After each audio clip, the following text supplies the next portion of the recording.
You are listening to Brayford Radio. This recording was originally broadcast on the 28th of April 2016.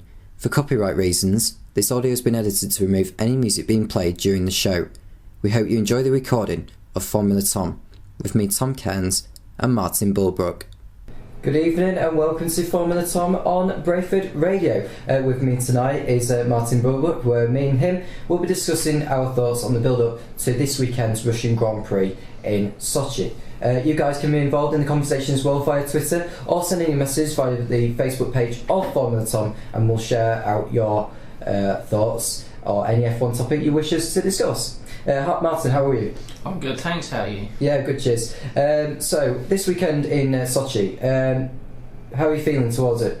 I think it'll be a good race. Obviously, as we know, Russia is very dependent on the climate for how the race will plan out, but I think it's going to be a good race. And with the Red Bull Canopy cockpit in for practice one tomorrow, I mean, that's going to be a real talking point, really, in terms of how Formula 1 safety is it's going to be nowadays, isn't it? Yes, it is. I can see it's going to be very... I'm not sure how it's going to pan out. We'll see, obviously, but yeah. Yeah. So, do you think with the way it looks, because obviously it's almost like a windscreen on a car, do you think how is that going to play into the hands? Because that's going to affect aerodynamic performance, really, surely, isn't it? Yeah, I'm not quite sure how it's going to work. Obviously, they've done all their testing and stuff, and obviously it must have worked, and they must have adjusted some things to get the aerodynamics right with it on and stuff. So I'm not sure, but they've obviously done the testing, and they're obviously comfortable it's going to work. And the tyre allocations as well for this weekend. Looking at it. It's once again medium, soft and super soft. Quite an interesting one, actually, don't you think, in comparison to what we've seen in the first three races, in terms of the balance between the three compounds? Yeah, well, obviously everyone's pretty much done identical on the medium. Didn't expect much different from that. But then, yeah, the soft and the super soft, there's quite a big change between some teams obviously favouring the super softs a lot more than the softs, with like Ricciardo and Kvyat taking 10 super soft and only 2 soft. The Red Bulls obviously loving the super soft, but then you also got the other cars with equal, like the Ferraris. So yeah, it's quite strange. And just bearing in mind about the manners as well, because they're the only 2 drivers who have gone for more than one compound on their cars. So Verlaine and Harry have gone for 2, the rest have gone for 1. Like you said about the Red Bulls, they're going for 10 super softs, and they're not the only ones. Grosjean and Gutierrez, both of the Haas cars, they've gone for 10 super softs as well. But you would think that Haas they're going for more aggressive strategies like they've already been this season. Yeah, the Haas cars are very aggressive this season, and their tyre selection once again has proved that they are going to be very aggressive again. And looking at the Drivers' Championship, just remind ourselves, before Sochi, Rosberg is in the lead with 75 points to the maximum, 36 points ahead of teammate Lewis Hamilton with 39. Then it's Ricciardo with third, with 3 fourth place finishes on 36, then Vettel with 33, Raikkonen with 28, and then Massa with 22 in 6th, followed by Kvyat, Grosjean, Verstappen and Bottas round at the top 10, and Button and Alonso, who have yet to score a point this season. They are one of 10 drivers who have yet to get out of the doldrums. As for the constructors, Mercedes are 53 points clear ahead of Ferrari in second place. Then it's Red Bull, who are 4 points further back with 57. Williams in fourth with 29. Then it's Haas, a point ahead of Toro Rosso. Then Force India with 6, McLaren with 1, and then Renault, Sauber and Manor, who have yet to score this season. So with the way I look at the Drivers' Championship at the moment, can either Ricciardo and Vettel leapfrog Hamilton? I think they can. Obviously, as we know, Hamilton's been fairly inconsistent this season. He's also had problems with the car, with obviously last race starting from the back of the grid because of engine difficulties and etc. So Hamilton hasn't been his normal consistent self, and Ricciardo and Vettel, obviously Ricciardo 3 races, all races finished 4th, very consistent. If he can push on this race and obviously improve on the 4th, I think he can start to leapfrog Hamilton, and so could Vettel. And just a reminder about practice one. Renault have announced the signing of Sergei Sirotkin, who of course was the former test driver of Sauber. He's in for Kevin Magnussen for the first 90 minutes tomorrow morning. Sergei Sirotkin actually he took part in the practice one in the first Sochi race in 2014 whilst driving for Sauber. So obviously he's got experience of the racetrack itself. Obviously it's his home event. Can we see him in Formula 1 anytime in a full-time race seat? I'm not sure if we'll see him in a full-time race seat of yet, because for one, I'm not sure where the opportunity will come from. All the drivers, I can't see any driver losing that seat at the minute. But yeah, as you said, he's certainly got the experience. He's a good driver, as we've seen in the practice before. I'm sure he'll show again this practice that he's a very comfortable, strong driver. So I think if a seat comes available, I think he should certainly be one of the favourites to take it. And guys, if you have any thoughts for the race coming up this weekend, you can let us know via tweet at Brayford Radio, or if you want some messages via the Facebook page of Formula Tom, that's an alternative. And here's your first question of the evening. It's a very simple one. Who was the first Russian driver to race in F1? Who was the first Russian driver to race in F1? The answer will be given to you later on. In the meantime, here is Muse's Starlight. This is Tom Cairns on Formula Tom. You are listening to Brayford Radio. And that was Starlight by Muse. And the question we asked before we left was, who was the first Russian driver to race in F1? What did you go for? I went for Vitaly Petrov, and also my dad messaged me and he said Vitaly Petrov as well. Dan Gard went for Danny Kvyat. I can tell you the answer is Vitaly Petrov. So very, very well done if you got that correct. He also I want to go on about Danny Kvyat. With it being his home race as well, Martin. Great driver, but also very, very aggressive, like we saw last time out in Shanghai. But do you think he's getting into the spirit of what it's like in the top end of the grid? Because he seems to have a lot of potential, even at the young age of where he is, because he's very, very young. Yeah, I think he is. He obviously, as we know, he's been around a couple of years now. He is a very consistent driver, I find. He is also a very aggressive driver, as you said. He has been driving well, and I think he is getting very comfortable at the top there. And just a reminder about Danny Kvyat, he joined the F1 grid in 2014 with Toro Rosso after he won the GP3 championship the year before. He got his best results throughout 2014. He only secured 8 points, with his best results coming 9th in the debut race in Australia, in Silverstone and in Spa, seeing him finishing 15th in the Drivers' Championship. And later in that year he was also confirmed as Sebastian Vettel's successor at Red Bull. And 2015 he scored his first podium finish in Hungary, and in the end of that season he scored 95 points, which saw him finish 7th in the standings. And as I mentioned to you before, best result so far in 2016 is 3rd last time out in China. The other races he finished in 7th in Bahrain, and he didn't start in Australia.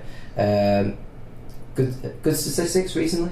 Yes, obviously they're a bit varied this year. Obviously he had where he didn't start in Australia and the like, but yeah, he had massive boots to fill when he came into Red Bull. Obviously we all know Vettel done wonders in the Red Bull car, and he's come in and yeah, as you said, he got 95 points, saw him finish 7th this season, 3rd in China. To get on the podium in the first 3 races, that's always a good show. Yeah, he'd been involved in some mechanical failures though, during his days at Toro Rosso, because he had that engine fire in Hockenheim. He didn't really make too many mistakes, like driver error, but he suffered that qualifying accident in Suzuka last year where basically got on the white line, threw him off the road and into the barrier, and it just flipped and just back on its on the upside up basically. But that was a freak accident, wasn't it? Do you remember that? Yeah, I remember that. That was a very freak accident. It seemed to come out of nothing really, and as you said, he just caught the white line, and it just, I don't know what it done, but it made his car just not want to be the right way up anymore. And Kvyat's racing career in karts saw him finish third in the KF3 European Championship and second in the WSK International Series. When he was in single-seaters, Kvyat moved on to Formula BMW. In 2010, he finished 10th in the European Championship and also appeared as a guest driver in the Pacific Series, winning 2 of his 8 races and taking 3 other podiums. Along with junior teammate Carlos Sainz Jr., who is now at Toro Rosso, he transferred to Formula Renault 2.0 and competed in both the Northern European Championship and Euro Cup. While Daniel's season got off to a rocky start, he gained confidence as the year went on and finished winning the last 4 rounds of the NEC, including a peerless triple at Monza. That's the kind of thing, like with Verstappen, back in his F3 Euro Series days, I think he won like 6 consecutive races, didn't he? Because they have like 3 races at a venue, like Spa for example, because I think he won for all 3 races. That's what Kvyat's trying to follow in the shadows of that, would you say? Yeah, I'd definitely say that. Obviously, Verstappen, he done it, got into F1. Kvyat done the same. Well, not quite as impressive. Done the same, and he got into F1 as well. It obviously shows that it's a very good stepping stone, and the F1 teams are certainly looking at them smaller drivers. And how much of a reception he'll get at the weekend, because obviously he's had 2 events there. I think he qualified 5th or something in 2014 for Toro Rosso, which was a fantastic achievement. He didn't quite match the performance in the race because he ended up finishing 14th that time, but I'm pretty sure he's got every great opportunity to finish on the podium for Red Bull, especially at MFM. Yeah, he's going to get a massive reception, as any driver does throughout the entire race calendar for their home race. He'll get a big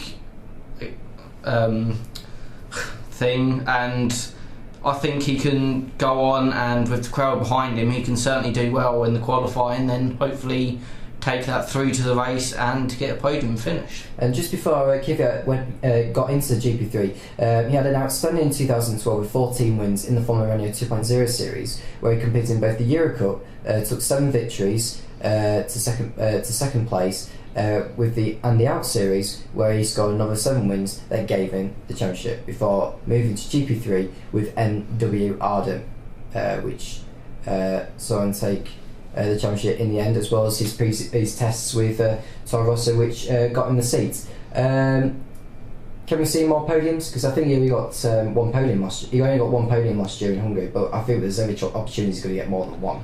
Yeah, I think there's every opportunity. Obviously, the Red Bull car this season's looking much better than it did last season as well, which is also a good thing for him. He's a good driver. He made a not so good a Red Bull last season get a podium, so I can't see why he can't make a good Red Bull get several podiums this season.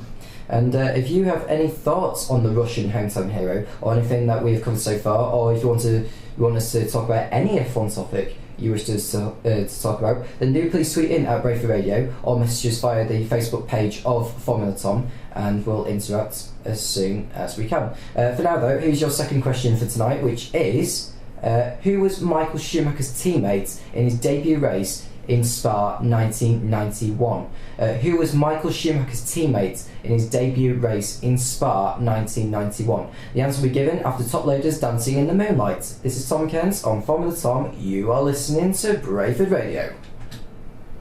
And that was Dancing in the Moonlight by Top Loader. That was released in 1999. The question we asked before we left was who was Michael Schumacher's teammate in his debut race in Spa 1991? What did you go for, Martin? I wasn't sure, but my dad messaged me and he said Johnny Herbert. That's a good guess, but I can tell you it's not correct. I can tell you the answer is, he's one of the most experienced drivers of all time, Andrea De Cesaris. He was Michael Schumacher's teammate for Jordan at the Belgian Grand Prix in Spa in 91. So well done if you got that correct. So it's that time of the show, Martin. Budget GP, how are we feeling? I'm feeling quite confident this week. I don't. Normally, all my points come from a pit wall, not my predictions. But this week, I think I'm going to have a good week. And well, what have you put predictions-wise for Russia? Because considering how the season has gone and the way it looks like championship-wise, and of course with it being Kvyat's race, how are you thinking top 3-wise for the race? So I'm thinking Lewis Hamilton will get podium, as obviously he's won the race the past 2 years. Yeah. And then I think Kimi Raikkonen, not Raikkonen, Rosberg will get second. With obviously he's had the first 3 races, finished first in all races. I think he'll still be up there. I think he'll get second, and then I think Vettel will get third. I've gone for the same for you, except that I think Kvyat, with it being his home race, I think on the back of that result in China, I just got a good feeling that he might emulate that and do it in Russia, which would be massive for his fans, because in terms of how old Russia is in the Formula 1 world at the moment, it'd be very, very nice to see Kvyat to get the podium. Just make Russia sort of more within the family of Formula 1, because we've had so many races like over the years where circuits have come and gone, like India and Korea, and they've struggled to establish their venues on the Formula 1 calendar. But now with Russia, with being a street circuit and the mere amount of money that's gone into it, you would think that it's becoming a benchmark in the Formula 1 future. Yeah, I'd definitely say that. I think Russia will definitely now become a big benchmark in the race calendar. I can't see it getting taken out or anything, and I think if Kvyat gets a podium position, that will really put Russia on the map in the F1. And with the other predictions, where have you put pole position and fastest lap?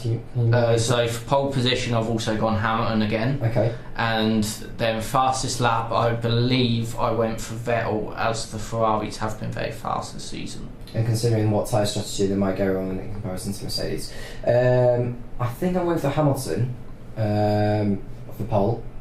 Fastest lap, I think I went for Hamilton. I think I went for Mercedes. I think I went Hamilton then because of the straight line seat. But bearing in mind, in the second sector in China, Button was the fastest man of all drivers in McLaren Honda to do that. But actually, I think on pen to paper, I think Mercedes will get the fastest lap. I think I went for Hamilton the fastest lap. First retiring, who did you go for? I went for Nasser, just for the pure fact is that he's not that experienced a driver. The team's not having a great season, so I just think overall that will be he'll retire first, really. I think I thought I went for Nasser, but then I looked back at my predictions and I went for Perez, because I've got a feeling like last year, because we had a collision last year between the Sauber of Ericsson and the Force India Falkenberg.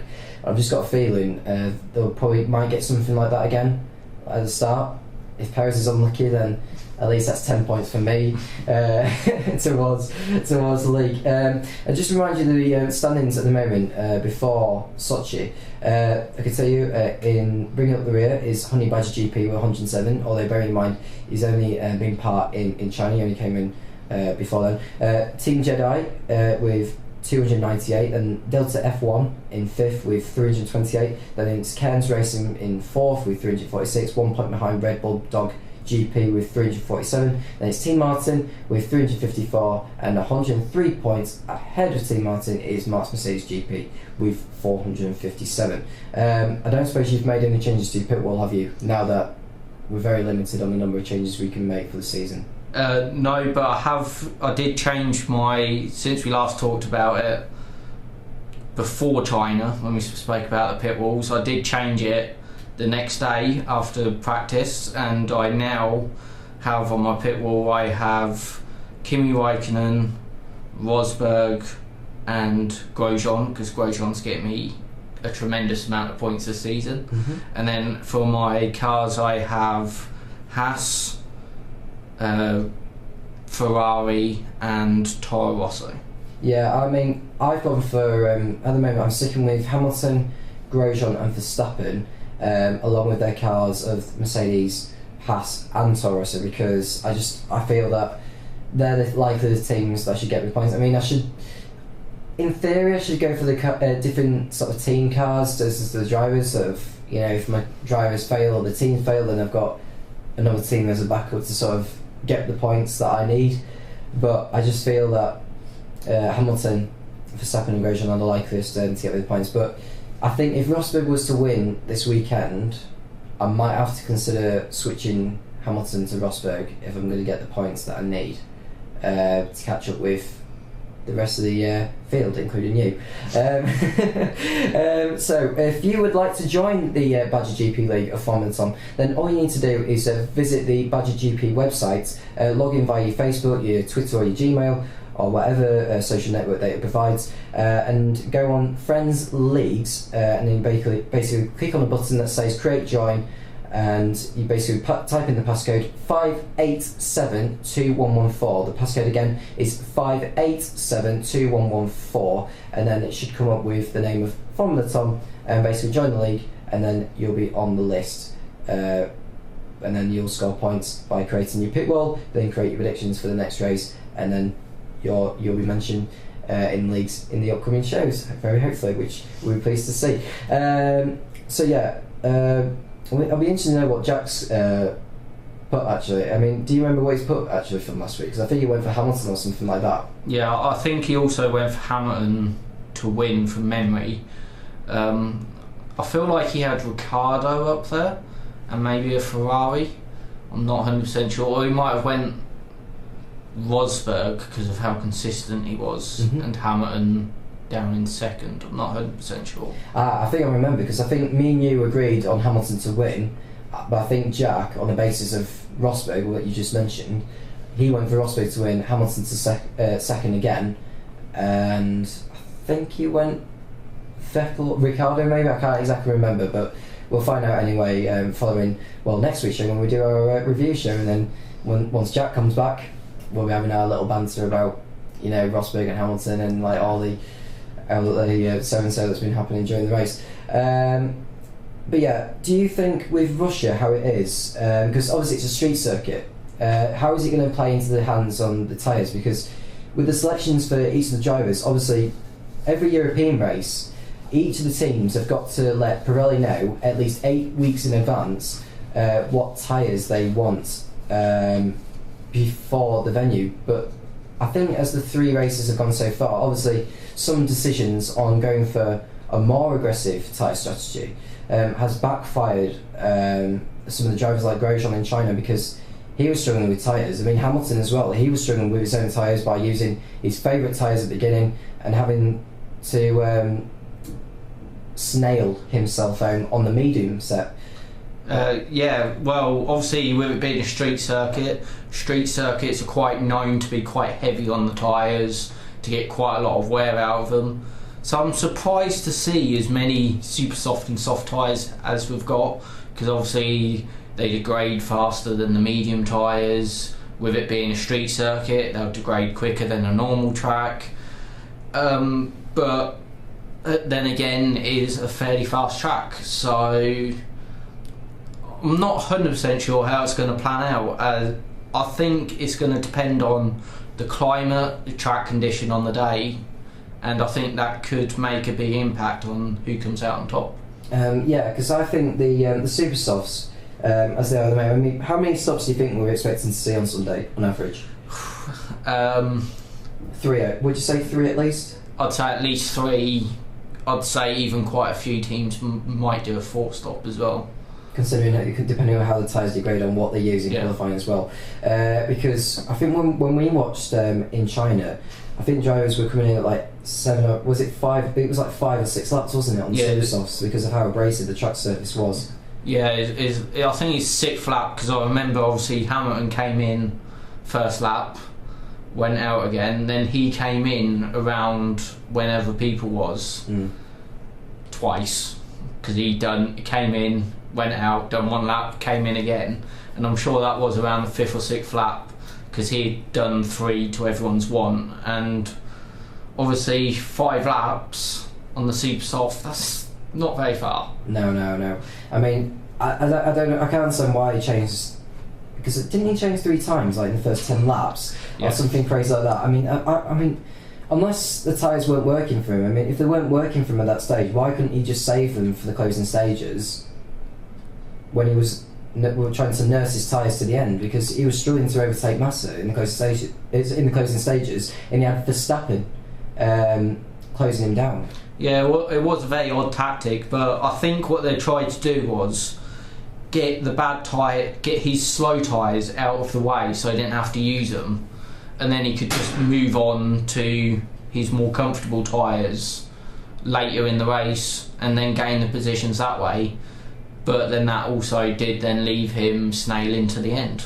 And with Vettel as well, because obviously he had the collision with Raikkonen at the start, which got him into that sort of moody attitude with Kvyat at the end. But at the end of the day, you know, he took it on the chin, and so, you know, that's racing, because I'm pretty sure he's been in that situation with other drivers sometimes, like with his teammate Mark Webber, his former teammate Mark Webber. Obviously they came to blows in Turkey, if you remember, and they also had the controversial team order saga in Malaysia a few years later. But I think he's got to think who he's talking to and who's watching as well, because do you think he's going to regret what he's saying to Kvyat in future? I think he will, because especially if he watched it back, Kvyat, there was the space. It's Kvyat's driving line in the end. Did Vettel need to move out the way as far as he did? I don't think he did. I think he didn't need to make a much, like, if you watch the race back again, Vettel made a clear move back outwards when Kvyat came inside and obviously collided with Raikkonen. He left the door open, didn't he, on the inside? But he didn't need to move as significant amount as he did, and I think he could have maybe avoided the collision, maybe not, but he didn't need to make as big a thing about it, as it is just a racing collision, really. I mean, with Russia last year, Russia, it was an action-packed race more than it was in 2014. I mean, Ferrari, they had a good race for Vettel, he finished second in that one, but Raikkonen came to blows with Bottas on the final lap. Yeah. Despite breaking his suspension, he crossed over the line in 5th, I believe, but he got a time penalty which demoted him to 8th. So I think Ferrari, in terms of car performance, they should do well in Russia. Whether or not they'll be on terms with Mercedes is another matter, but I think it's going to be really difficult for them to win again because of the straight line speed that Mercedes will have. Obviously with that long sort of start-finish straight, obviously there's like a little turn, but you don't need to lift off through there. You could just go flat out into that first turn before turn 2, really. Yeah, I think I expected more from the Ferraris this season than what we're seeing. I expected a much closer fight between the Ferraris and the Mercedes. Obviously the Mercedes have once again proven that they're the force to be reckoned with. Their straight line speed is ridiculous compared to all the other teams. They are just dominating, and I think again we'll see it again this weekend that the Ferraris just won't be able to keep up with the McLarens.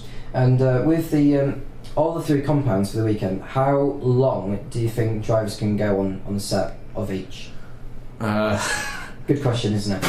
So super softs, I think we're going to only see 4 or 5 laps again. Do you think? I think the street circuit's going to play quite a big part into it, as the street circuit tends to degrade the tyres a bit quicker. Maybe a few more, not 100% sure. Soft tyres, would you say 10? Well, I'd say at least 12 laps on softs. Yeah, I'd say between 12 and 15 on the softs, depending on how careful they are with the tyres, how the day runs out. And then obviously the mediums, 20 to 22, would you say? Yeah, the mediums are about the average.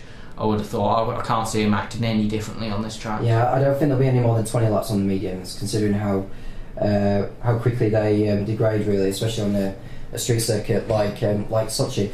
And if you have any thoughts on what we've covered so far, so tyre allocations, the Red Bull Canopy cockpit, that's going to be used in practice 1, or anything you want us to discuss, like the Danny Kvyat, or any driver you want us to discuss, then do please tweet in at Brayford Radio or message us via the Facebook page of Formula Tom, as well as answering our third and final question for this evening. And the question is, how many Grand Prix wins do Red Bull have to their name since their debut in Formula 1 in 2005? How many Grand Prix wins do Red Bull have to their name since their debut in F1 in 2005? The answer will be given after Counting Stars by One Republic. This is Tom Cairns on Formula Tom. You are listening to Brayford Radio. And that was Counting Stars by One Republic. The question we asked before we left was, how many race wins did Red Bull have to their name since their debut in Formula 1 in 2005? What did you go for, Martin? I went for 33. My mum and dad messaged me and they went for 50. Okay, my sister messaged me saying she went for 56. I can tell you the correct answer is 50. So very, very well done to the Bullbrooks for getting that correct. And also, if you've been listening, you got that correct. Very, very well done as well. I can tell you, Vettel has won 38 races of those, so it's just over 75%. Mark Webber won 9, and the other 3 have been won by Daniel Ricciardo. So only 3 drivers have won races for Red Bull. And so I want to move on to a driver who, under the radar of McLaren in his early days of his Formula 1 career, that is Kevin Magnussen. How do you rate him? I think he's a good driver, but he's not been that consistent, and obviously the McLaren car is not the best, so I don't think we can see his full potential at the minute with how the McLaren car is performing. Well, he's at Renault, sorry. He's at Renault this year. Sorry. He's at Renault this year because he replaced Pastor Maldonado due to the lack of funds that Pastor wasn't able to pay to the team. Kevin Magnussen, he started his racing career in Formula Ford. He won 11 races, 12 podiums, 6 pole positions, and 10 fastest laps, but one in the championship. In 2009, he competed in the Formula Renault 2.0 series, Euro series, I should say, and Formula Renault 2.0 NEC, as well as the Motorsport Academy, 7th overall in the Formula Renault 2.0 Euro Cup with 1 podium, 1 fastest lap, and 2nd overall in the series, as well as 1 win, 12 podiums and 2 pole positions, 4 fastest laps, which named him the Rookie of the Year and confirming him as part of McLaren's Young Driver programme. The following year in 2010, he competed in German Formula 3 Motorsport Academy and finished 3rd overall with 3 wins, 8 podiums, and once again being named the Rookie of the Year. 2011, he moved to the British Formula 3 with Carlin, finishing 2nd overall, winning 7 races, 9 podiums, 6 pole positions, 9 fastest laps, as well as 14 races that he led, with 146 laps that he led in those 14 races. The driver with the most pole positions, most fastest laps, and the driver leading over most laps in 2011. In 2012, he moved to the World Series by Renault 3.5 with Carlin, finishing 7 overall with 1 win, 3 podiums, 3 pole positions, and his days with McLaren development driver, quickest of all drivers in the F1 Young Driver Test in Abu Dhabi. In 2013, he was the reserve driver for the McLaren Mercedes team, as well as competing in the World Series by Renault 3.5 again, with Dams this time, winning the championship with 5 wins with 13 podiums and 8 positions. In 2014, he was confirmed as McLaren's 2nd driver alongside Jenson Button. Do you remember the first race he was involved in? Yeah, I remember the first race, almost the perfect debut, to be honest. Not quite, but almost. And that was the only time he finished on the podium. He initially finished 3rd in that race, but was promoted to 2nd because of Danny Ricciardo's disqualification for a technical infringement. Obviously, he managed to score a load of points in his first season. He managed to score 55 points overall over the course of 19 races, including that double points final round in Abu Dhabi, finishing 11th overall, which is not bad for a rookie. I think it was the best of the rookie drivers, wasn't he? Because he was a lot better than Kvyat was. as well as Ericsson, who made his debut in that season. He raced only once for McLaren in 2015 because he stood in for the injured Fernando Alonso in Australia following the two-time world champions crash in Barcelona that temporarily lost him his memory, because we knew what happened when he was trying to remember following the accident. At the end of 2015, he announced his departure from McLaren, which he was concerned about, whether he was going to be coming back into F1, but Renault gave him a lifeline for 2016, giving him the race seats in place of Pastor Maldonado, as I mentioned before, because of the funds not going in from Pastor. Magnussen had the funds, he paid for his seat, and Renault took him on board to race alongside Jolyon Palmer. And so far this year, in the 3 races, Magnussen has finished 12th in Australia, 11th in Bahrain, and he finished outside the points again in China. So Renault's still yet to score points so far this season. There's not too much expectation for Renault, but what do they need to do? Well, they've got obviously both drivers very comfortable. They obviously he's a very established driver from all his younger career, and he obviously is up there, should be up there with the pace. The car's a bit off it. He did get fastest lap, I believe, at China.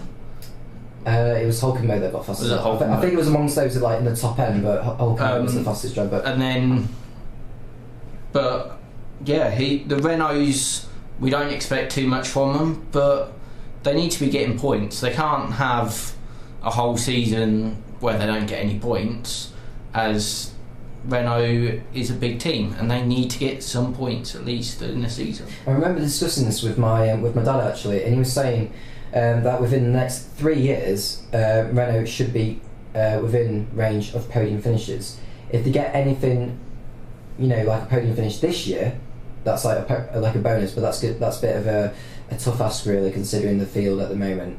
Yeah, the field is very strong this year, but yeah, I agree with you, Dad. Renault should be up there competing with the podium in 3 years' time. They're a massive company. They're easily they're in the top 5 biggest teams, but they're just not getting the points. Because not only they're a manufacturer, but they're engine manufacturers as well. So I think they're the only, apart from Red Bull, who are using the Renault branded Tag Heuer engine. Renault are using the Renault brand, obviously their own engines, because just because a team is using a Renault engine doesn't mean they're using exactly the same engine as what the manufacturer team is, because it's a custom engine that they're using, so it's not like the same sort of kind of engine as what the manufacturer is using in their own team. We just got a tweet in from at Trophy Gem, and he's saying, is F1 becoming too safe? The danger is a big part of it, don't you think? Yeah, I agree. Obviously, the whole thing about F1 is it's a dangerous sport. That's why not everyone does it. So there's always got to be that danger factor in the racing. And obviously with Red Bull's new thingy, I can't think what it's called. The canopy. The canopy thing. They are just making it safer and safer, and soon we'll all be thinking, oh, we can do that easily. And I mean, in terms of it's too safe, well, think about Bianchi in Suzuka.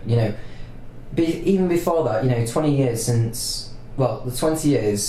since the Senna accident, we got to a point, is Formula 1 becoming very much more safe now than what it used to be back in like the 70s, the 80s and the 90s. Well, just think about the Bianchi accident. That just goes to show that no driver is immune from being potentially, killed in such a horrifying accident as that, because these things like that can happen. They rarely happen, but they can still happen, and nobody's immune from that. Yeah.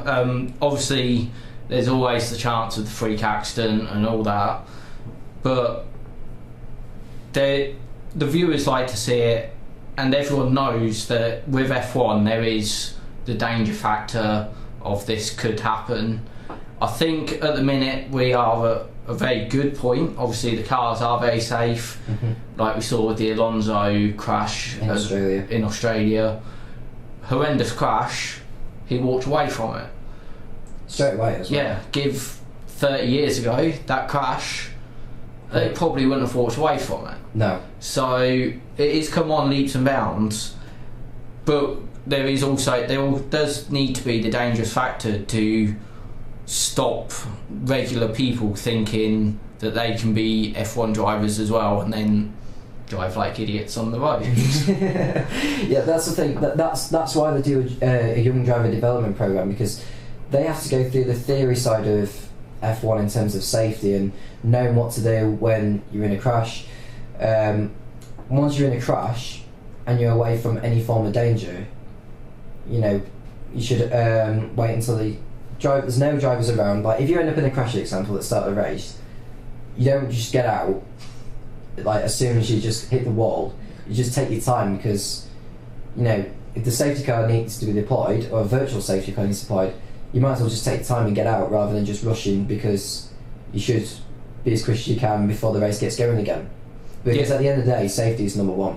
Yeah, safety is obviously number one, and we've got no more of getting out of your car, running back to the pit lane, getting in the spare car anymore. No. We haven't got to worry about that anymore. So drivers need to be taught, wait, take their time, get out, only get out. Obviously if the car sets fire, you might need to get out a bit quick. But apart from unforeseen circumstances, take your time and follow the safety protocols, and I think you'll be safe. I mean, going back to Nürburgring in 2007 at the start of the race, where when it started torrentially raining, the drivers started aquaplaning it off the circuit at the very same corner that was turn 1. And even though drivers might have been on wet tyres, they were still slipping all over the place and ended up in the gravel trap. But even though drivers like Lewis Hamilton, who ended up in the gravel trap at the time, he didn't get out because he still had the engine running. And drivers, I think some of them got out as quick as they could because they didn't want to get hit violently by the cars that were coming down.